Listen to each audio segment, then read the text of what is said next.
మంత్రివర్గ విస్తరణపై అటు అధికార పార్టీలోనూ ప్రజల్లోనూ తీవ్ర ఉత్కంఠ కొనసాగుతున్న వేళ మునుగోడు ఎమ్మెల్యే రాజగోపాల్ రెడ్డి సంచలన వ్యాఖ్యలు చేశారు. తనకు ఎట్టి పరిస్థితుల్లో మంత్రి పదవి రాకుండా కొందరు ఢిల్లీ స్థాయిలో కుట్రలకు తెర లేపారని ఆరోపించారు. ఈ విషయంలో ధర్మరాజులు ఉండాల్సిన సొంత జిల్లా నేత జానారెడ్డి ధృతరాష్ట్రుడి పాత్రను పోషిస్తున్నారని ఫైర్ అయ్యారు. తనకు మంత్రి పదవి ఖాయమైనా కావాలనే జానా పదే పదే అడ్డుపడుతున్నారని మండిపడ్డారు. 25 ఏళ్లు మంత్రి పదవిలో జానారెడ్డి ఉన్నది సరిపోదా అని ధ్వజమెత్తారు. మంత్రి పదవి కోసం తాను ఎన్నడూ అడుక్కోలేదని, అన్నదమ్ములు మంత్రులుగా ఉంటే తప్పేంటని ప్రశ్నించారు. క్రికెట్ టీం ఉంది 2007 నుంచి 2014 వరకు ఎంతమంది ఉన్నారు క్రికెట్ టీంలో? భారతదేశం టీంలో 11 మంది.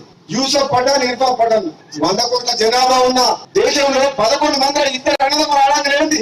ఇద్దరు మంత్రివర్గం ఉండకూడదు. ఇద్దరు అన్నదమ్ములు వాళ్ళేమన్నా మామూలు వ్యక్తుల?